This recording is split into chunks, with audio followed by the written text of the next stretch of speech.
we were talking about just before we hit record, which I'd love to kind of recover that ground a little bit for everybody listening, is we were talking about how as you develop, were an agency person and now have kind of evolved into something. I have an agency where I do branding and design and strategy for clients, but I also have a community. So I kind of have two major arms in my octopus. But we were talking about how as you grow a personal brand, as you grow an agency, especially if it revolves around content marketing, that over time you develop a very complex multi-armed octopus that has a lot of things going on at the same time. And like an octopus to an extent, the arms have their own brains and do their own things.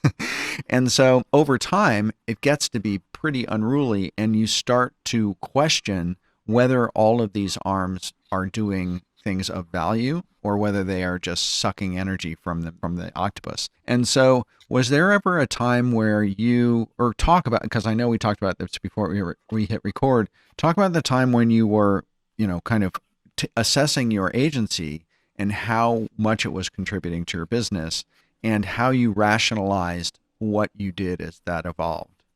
I think a lot of people's businesses, they're not really grown by design. And again, a lot of people, when they first decided to go into business for themselves, they did so with the idea of a destination in mind. This is what I want to build. This is where I want to get.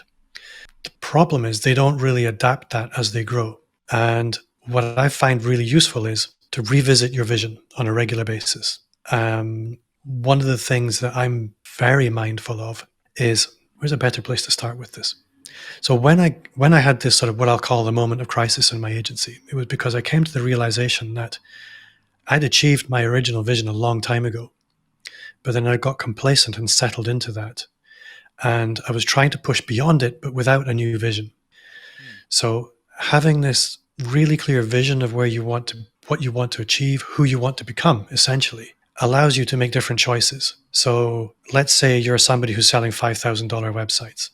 If the vision that you have for yourself isn't of somebody that sells $5,000 websites, what are you going to have to start doing? And what does the person that you imagine being do that's different? And then start sort of slipping in behind and operating from that reality. So in that particular situation, the vision that I had for myself was no longer of wee Bob who runs a local web design company, but it was Bob Gentle who wants to make a bigger contribution in the world, who wants to help people grow into bigger versions of themselves, and then connect that with the people that need it. That's no longer talking about marketing. That's really talking about the personal transformation space. Yeah, like self-discovery, really. Yeah. So that guy isn't selling £5,000 websites anymore. So what is he doing? He's creating content. He's serving through leadership, showing people what to do, not just telling them what to do.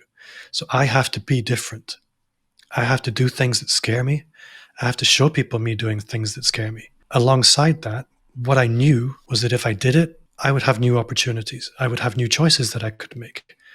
I would have new revenue streams open their doors to me, which were closed in that previous reality. So when you operate from that bigger vision, and you get to choose who that is, engage in a little bit of fantasy. So if I could do anything I wanted in the world, and for me in 2000, I wanted to build a website design company that delivered me a great living so I could bring up my kids. That was no longer the vision. So I needed to create a new vision. And then out of vision comes projects, and out of projects come tasks, and out of tasks come a day's work.